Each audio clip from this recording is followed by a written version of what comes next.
I basically don't go anywhere without my trusty pair of noise cancelling headphones.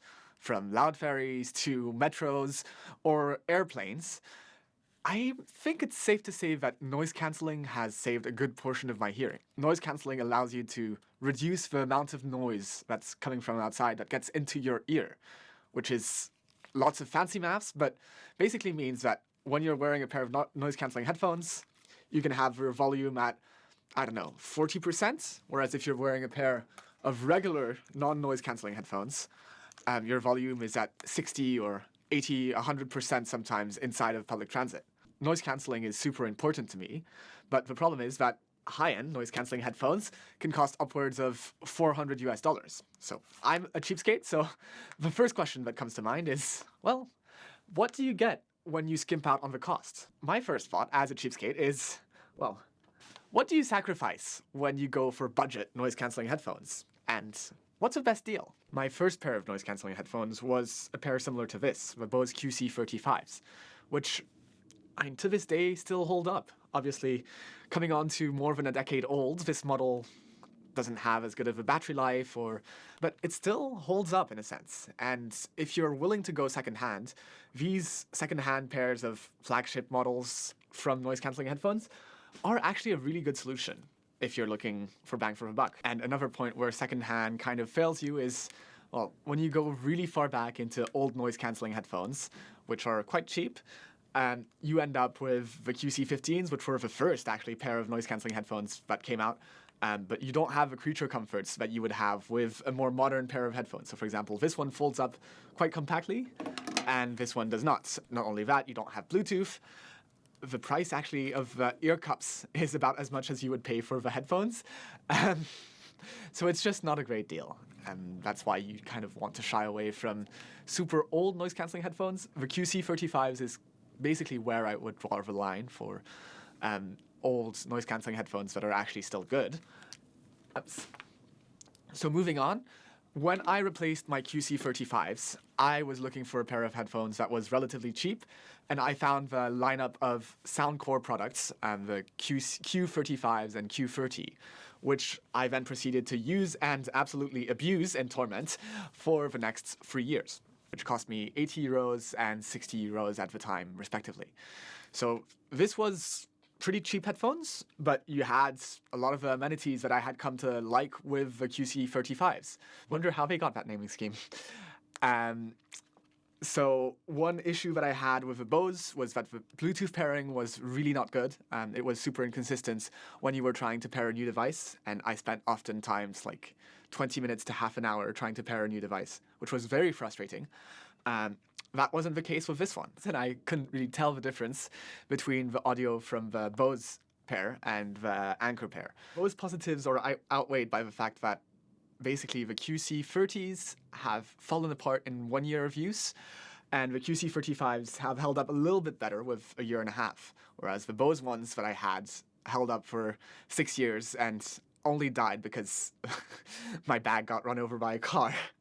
So definitely durability is something that you are paying for when you pay for high-end headphones. The Q30, I've had to use duct tape to hold it together at some point because the cheap plastic that they use for the housing just fell apart after a while. And I know that I'm not kind to headphones, but I'm comparing it to other headphones that I've used in the past and that have had much better life expectancy than my Q30s. So the Q30 died, and the Q35, which I've been using, has cracks that are starting to appear inside of the housing. So that's definitely one of the things that you give up versus higher end headphones.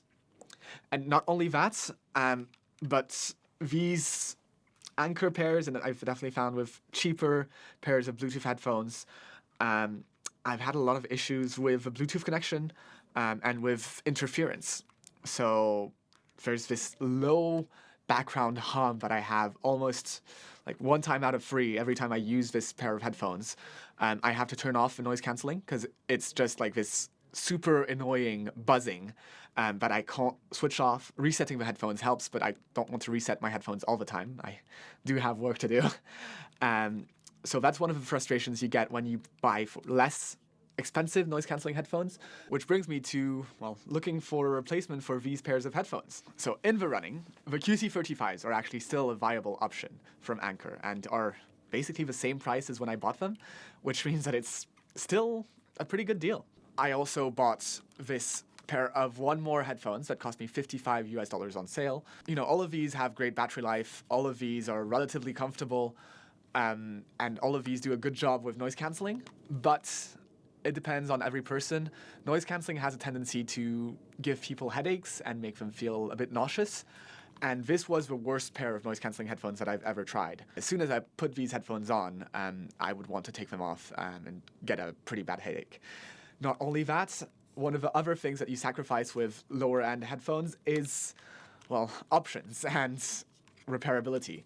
So if ever you decide that you don't want to use Bluetooth or you want to have higher quality audio, with these pairs of Anker sound cores, you're able to use the headphone jack and plug in directly to your computer. But that's not the case with these One Mores. I had the same issues with pairing that I had with my old Bose QC35, so it was definitely not a great experience. And for example, like this pair of Sony headphones that costs $85, so about a third of what it would cost for a high-end set of noise-canceling headphones.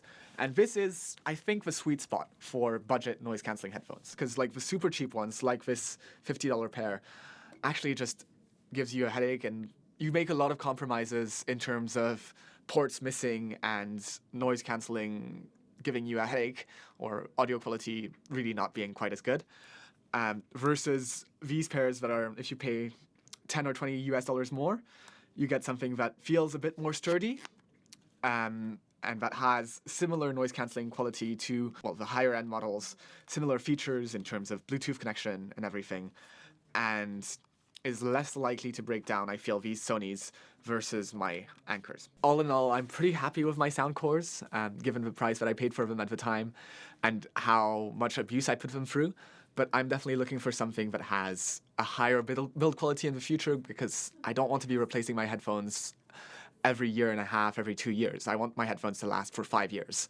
I'm being realistic because I know that I destroy my headphones anyways. So yeah, I don't think I'm going back to buying high-end headphones, so I'm giving this pair back to their owner, who is very kind and lent them to me.